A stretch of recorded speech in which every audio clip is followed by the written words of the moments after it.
irmãos, abramos a palavra de Deus em Miqueias, capítulo de número 5.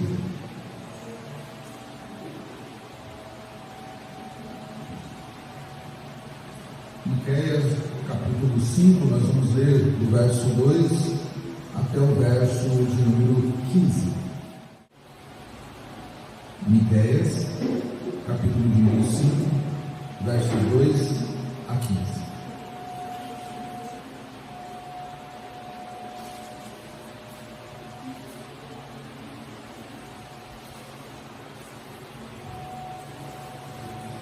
Lemos a palavra do Senhor: receba com fé para a glória dele.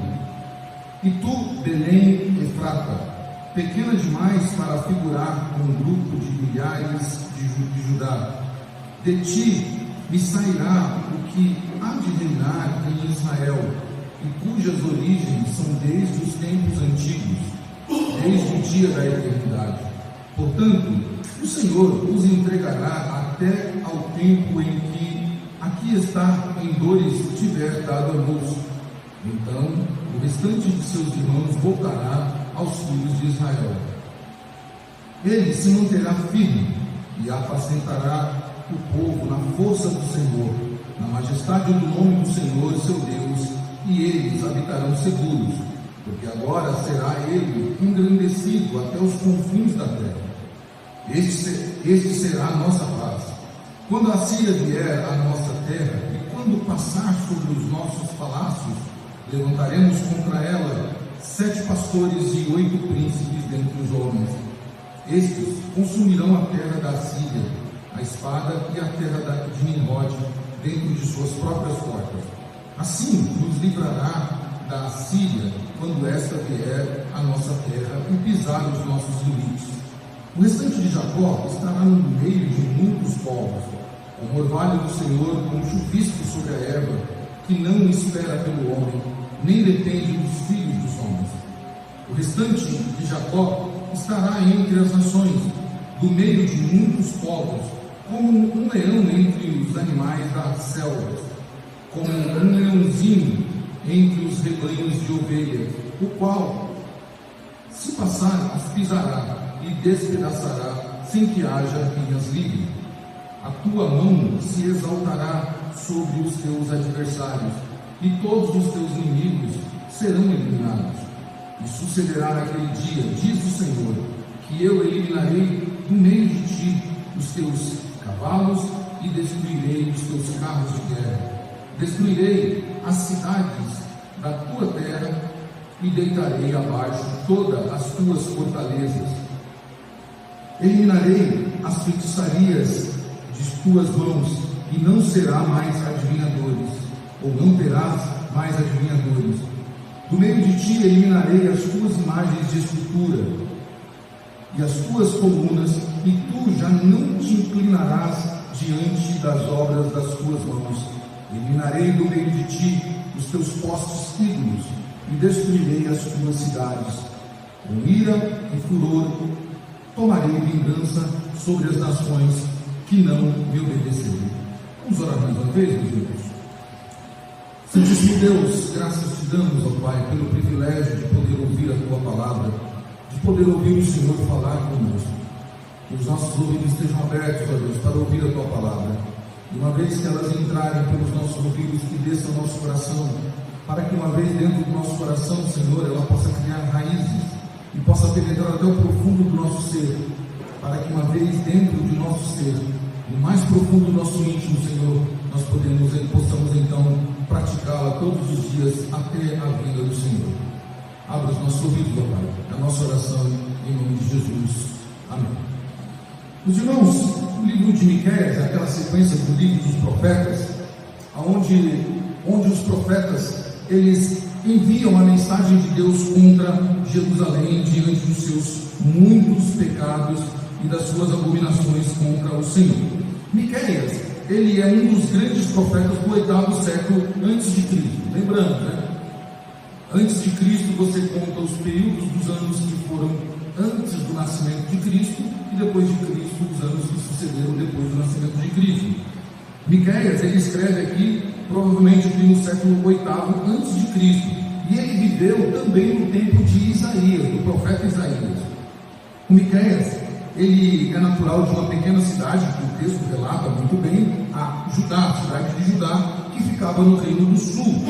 Ele viu então que a cidade de Judá, a cidade do Senhor, corria o perigo de sofrer o mesmo castigo que o Reino do Norte sofria. Lembra lá, né? Quando os reinos se separaram, você já sabe de cor, o Reino do Norte, constituído pelas 10 tribos, foram penalizados pelo Senhor primeiramente por causa da sua idolatria, por causa do seu abandono ao Senhor. Então eles foram levados cativos pela Síria. O Reino do Sul está sendo alertado para que não suceda a mesma coisa. Porém, nós sabemos que, infelizmente, Judá não ouviu a voz dos profetas, não ouviu a voz do Senhor, mediante os profetas, e também foi levado cativo pelo reino de Babilônia. Jeremias narrou isso e nós vimos isso. Então, o Miqueias está aqui alertando eles: olha, os nossos irmãos, seus irmãos lá do Reino do Norte, não ouviram os profetas que profetizaram naquele lado, e então foram levados cativos. Ouçam o Senhor, para que vocês não tenham o mesmo destino. E Miqueias aqui, ele fala contra os pecados do povo de Judá e de Benjamim, né? As duas tribos que ficaram ali.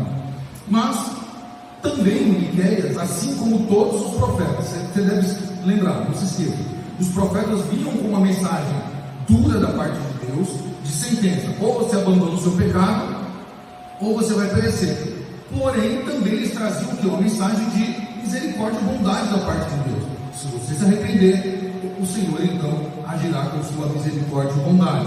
Miqueias também faz isso. Ele denuncia os pecados do povo de Judá, mas também anuncia a misericórdia de Deus. O Deus que castiga o seu povo por causa do seu pecado, do seu abandono, é o mesmo Deus que perdoa quando este se arrepende.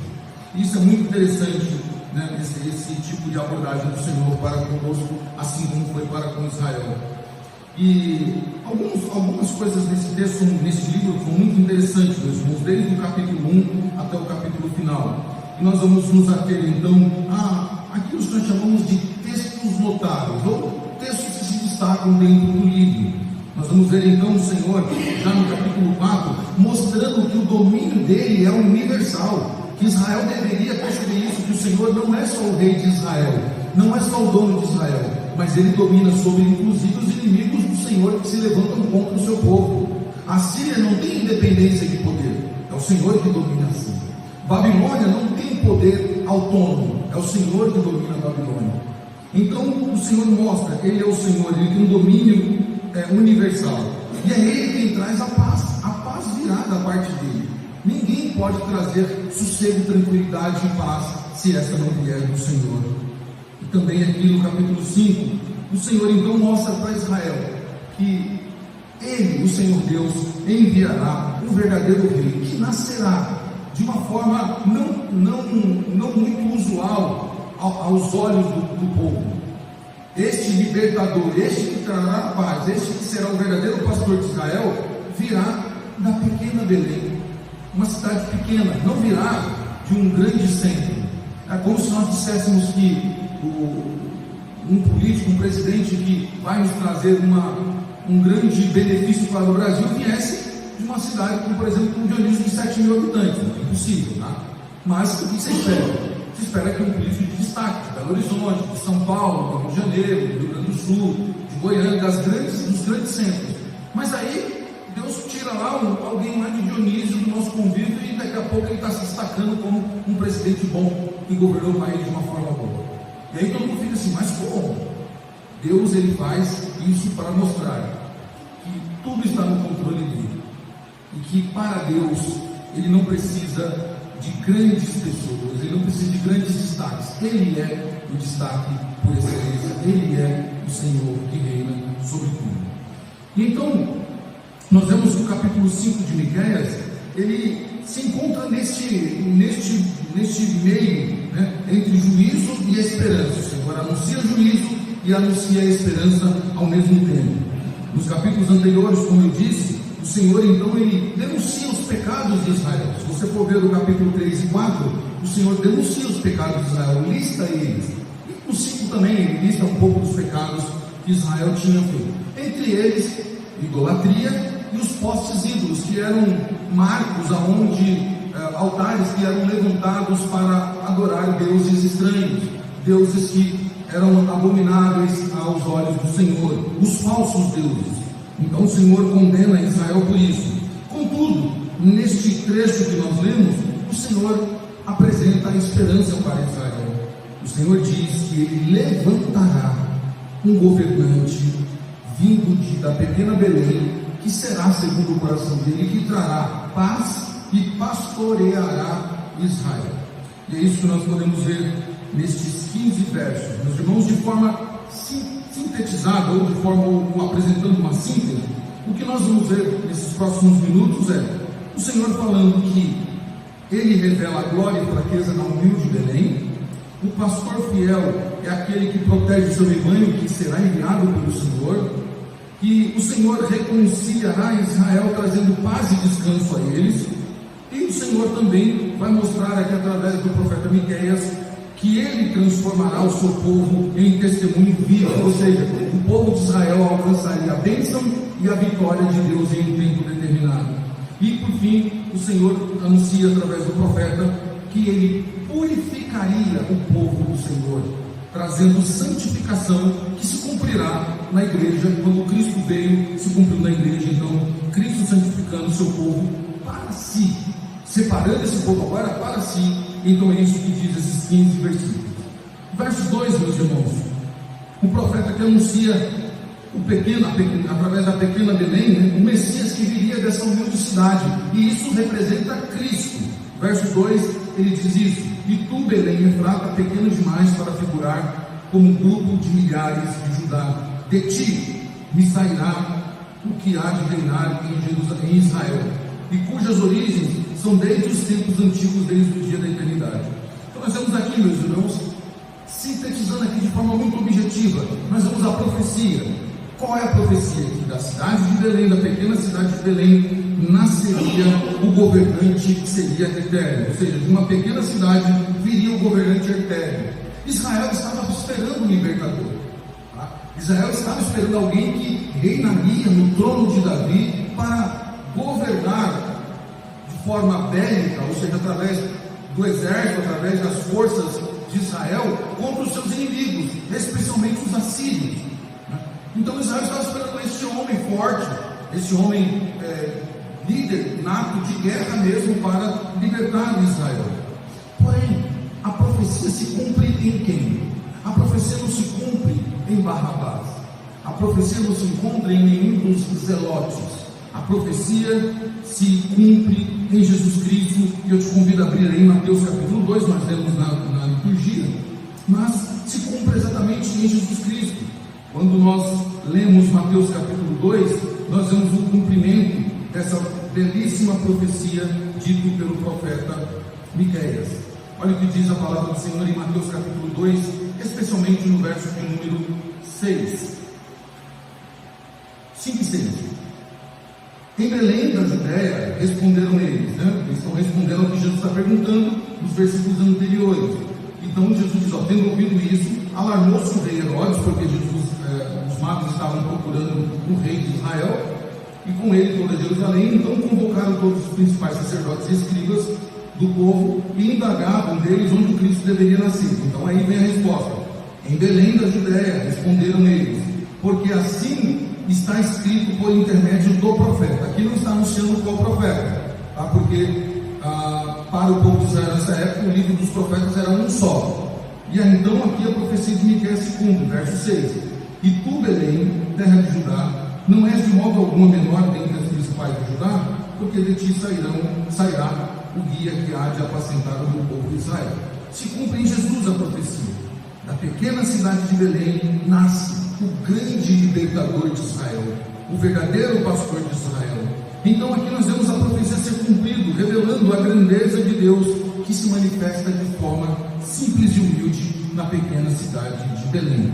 Como nós podemos aplicar isso, meus irmãos?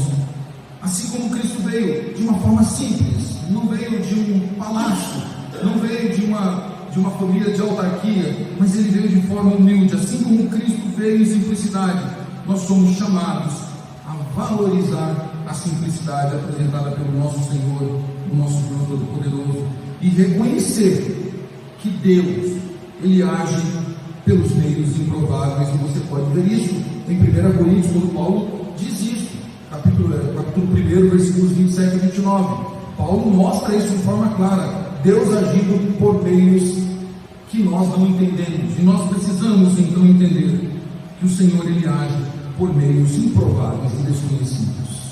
Deus levanta quem Ele quer para cumprir os seus propósitos.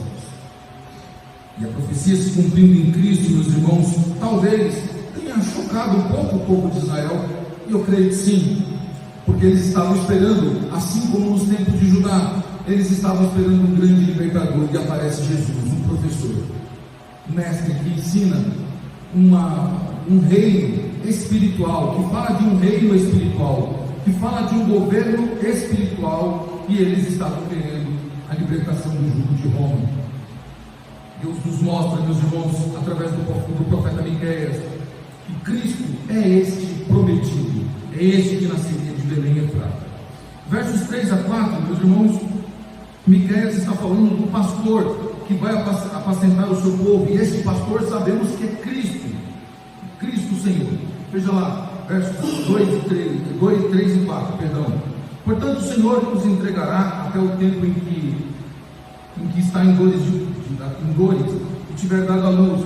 Então o restante de seus irmãos voltará aos filhos de Israel. Ele se manterá firme e apacentará o seu povo na força do Senhor, na majestade do nome do Senhor, seu Deus, e eles habitarão seguros, porque agora será ele engrandecido até os confins da terra.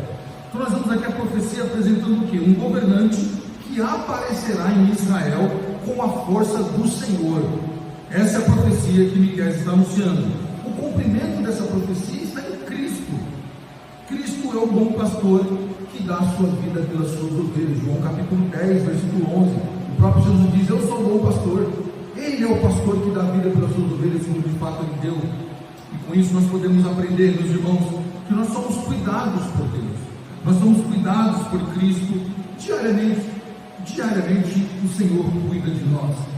E como seu rebanho, como ovelhas do seu pastoreio, devemos ouvir a sua voz, seguir os seus passos e descansar na provisão do Senhor. Nós somos cuidados pelo verdadeiro pastor de Israel. Ele cuida de nós, Ele sabe o que nós precisamos, e sabe inclusive quando nós estamos correndo perigo, e Ele, como bom pastor, Ele vai lá e nos puxa com o seu cajado, para que os lobos dessa vida não nos devorem. Ele é o pastor que cuida do seu povo, que cuida do seu rebanho, assim como Miqueias de fato profetizou. Mas nós vemos ainda que Miqueias anuncia a paz, uma paz que Israel estava esperando, através do reinado de um rei que viria e se assentaria no trono de Davi. Versos 5 e 6 nos falam isso, dizendo: este, quem? O verdadeiro pastor de Israel, este será a nossa paz. Quando a Síria vier à nossa terra, e quando passar sobre os nossos palácios, levantaremos contra ela 7 pastores e 8 príncipes dentre os povos, dentre os homens. Estes consumirão a terra da Síria a espada, e a terra de Nimrod dentro de suas próprias portas. Assim nos livrará da Síria, quando esta vier à nossa terra e pisar os nossos limites. Ou seja, o Senhor, o Miqueias está dizendo: Deus levantará alguém que trará paz. E esta profecia tranquilizou Israel, que vivia em guerra. O povo de Israel deveria estar tranquilizado contra essa mensagem, mas eles estavam confiantes em quem? Em um homem mesmo, de fato, em um rei, de fato, como Davi, ou como Salomão também, que embora dentro das suas falhas, foi um reinado de paz, o reinado de Salomão.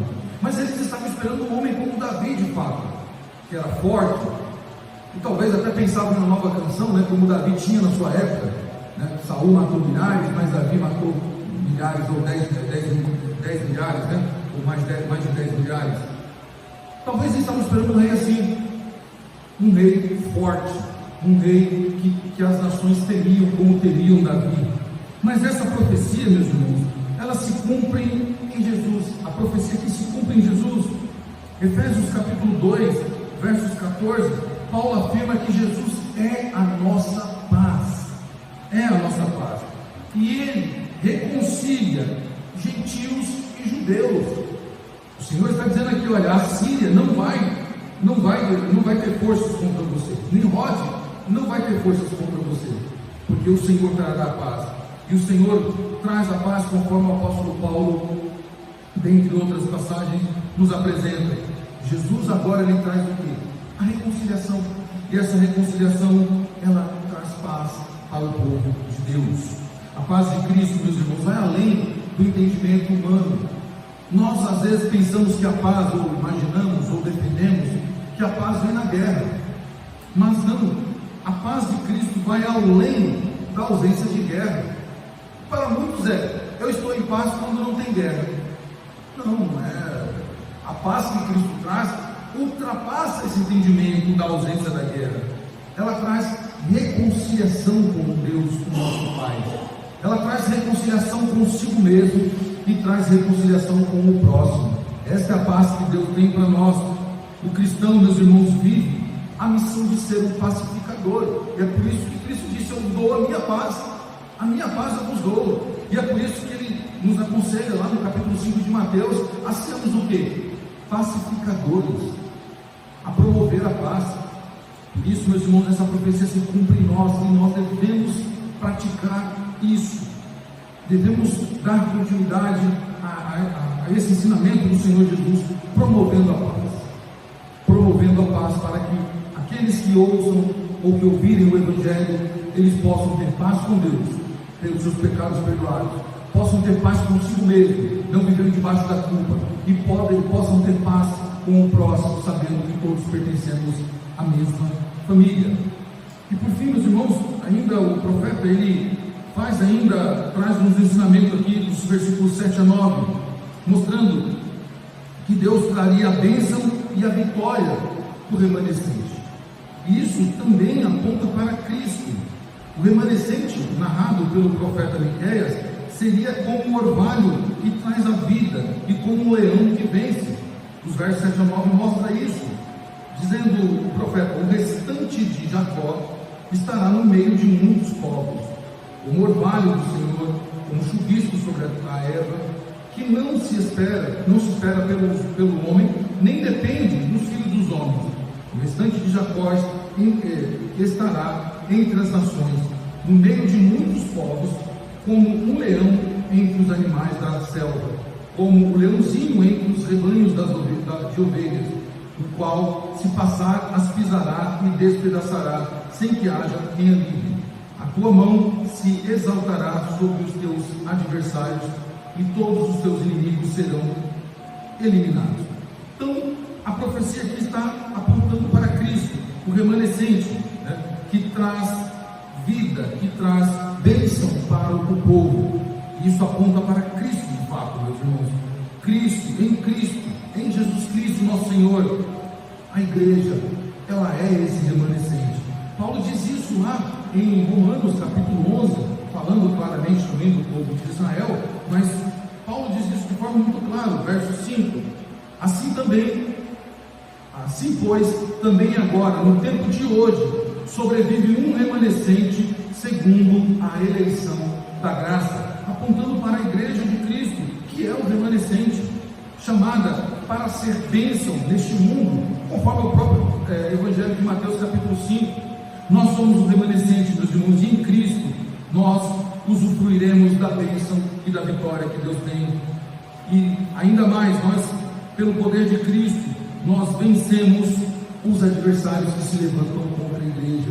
É por isso que o próprio Cristo disse: e as portas do inferno não prevalecerão contra a igreja de Cristo.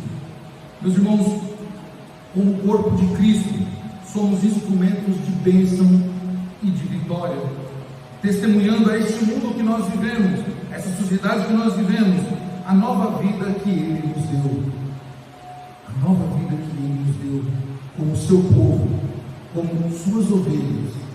Nós então usufruímos a bênção do Senhor, ou usufruímos da bênção do Senhor, somos um povo vitorioso, e então testemunhamos todos os dias, na nossa vida, em casa, com a vizinhança, nas ruas, com a nossa família, testemunhamos que vivemos uma nova vida em Cristo Jesus, o nosso Senhor.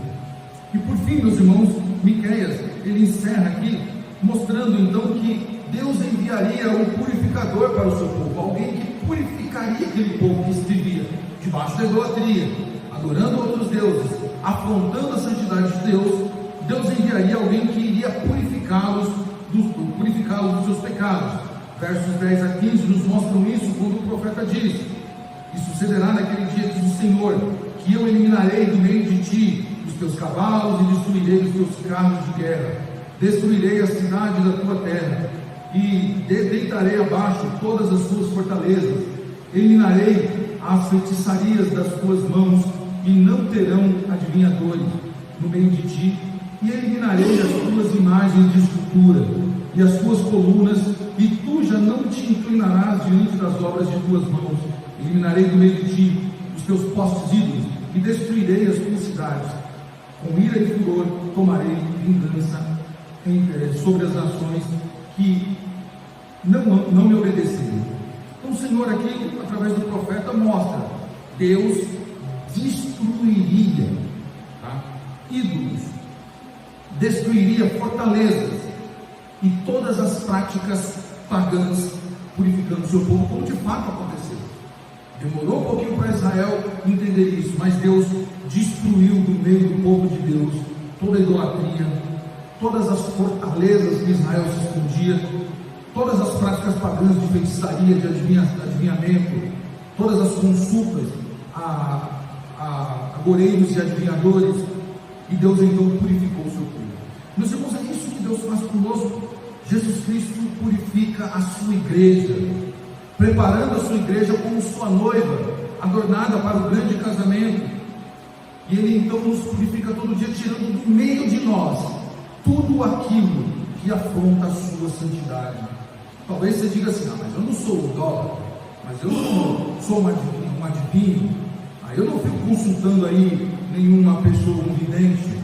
Mas, como diz o reverendo Tim Keller, nós cultuamos outros tipos de deuses no nosso dia a dia: o Deus do dinheiro, o Deus da fama, o Deus da beleza, o Deus que esses séculos nos apresentam com caricaturas diferentes, mas sendo o mesmo Deus da idolatria. Deus, Ele nos purifica, tirando isso do nosso meio. E às vezes, meus irmãos, Deus precisa tirar coisas do nosso meio com um pouco de dor, como foi em Israel. Para Israel foi um cativeiro. Muitas vezes nós precisamos sofrer um pouquinho para que seja tirado do meio de nós esses falsos ídolos. Porque assim como Israel, aqueles ídolos moravam com eles, estavam muito bem confortáveis. Eles não tinham problema de ter um Deus no seu lar, chamado os deuses do lar. Eles não tinham problema de ter um poste ídolo nas cercanias de Jerusalém, de Moabe, dos amorreus. Eles tinham lá muitos deuses cultuados desde a época de Salomão. E olha, 700 anos Deus falou com aquele povo: tirem esses ídolos, quebrem esses postes ídolos, saiam do meio desse paganismo. E o povo foi achando que estava muito confortável. Se Deus não atendesse, corria para o Deus do Sidônio. Se o Deus do Sidônio não atendesse, corria para Baal, para Será e até para Moloque. Até para Moloque eles iam. E muitas vezes nós estamos confortáveis. Se eu preciso de uma bênção de Deus, Deus não me dá, eu corro para o Deus do dinheiro, que me dá conforto. E muitas vezes o Deus da fama, o Deus do dinheiro, supre tanto a nossa necessidade que a gente acha que está tudo bem. Eu vou para a igreja, leio a Bíblia, mas o meu Deus de verdade, o que eu venero a Ele, é o Deus do dinheiro, é o Deus da beleza, é o Deus da fama, e tantos outros mais. E Deus não divide a sua glória com nenhum tipo de Deus. Ele não divide o coração das suas ovelhas com nenhum outro tipo de Deus. Por isso Ele nos purifica, meus irmãos, para que eu e você sejamos limpos por completo, como uma noiva que vai para o casamento pura, que vai para o casamento limpa para ser entregue ao seu noivo. A vida cristã, meus irmãos, envolve continuamente abandonar esses ídolos modernos. Como eu disse, dinheiro, poder, fama, reconhecimento, status e outras coisas mais. Deus nos chama para viver uma vida de santidade ao lado dele. Foi por isso que ele enviou Jesus Cristo. Foi por isso que ele enviou Jesus, o seu filho, da pequena Belém, para que lá nascesse o grande rei, o verdadeiro rei de Israel, o rei da igreja, que reinaria, como de fato ele reina, diante do seu povo, para que ele fosse o grande pastor do seu povo, como de fato ele é, que nos pastoreia, que nos protege dos lobos dessa vida e do grande lobo dessa vida, que nos protege e também provê o que nós precisamos. Por isso a palavra de Deus diz que nós somos ovelhas do seu pastor. Nós pertencemos a ele. E por isso, meus irmãos, somos convocados, somos chamados por Cristo para viver essa vida santa, essa vida de contínuo abandonar os deuses desse século, os deuses dessa era. Por isso, não caiamos no erro de Israel, que precisou ir para o cativeiro. Deus está nos alertando, assim como alertou o povo de Israel: abandone este ídolo. Mas eu gosto tanto dele. Abandone este ídolo e volte-se ao Senhor. Deixe esse paganismo e corra para o Senhor, porque Ele salvará o seu povo. E nós desfrutaremos da bênção dele, como de fato desfrutamos nos dias de hoje, mas muito mais no porvir, quando ele vier e buscar a sua noiva pura, santa e separada para ele, para viver eternamente na grande cidade que ele preparou para os seus. Amém?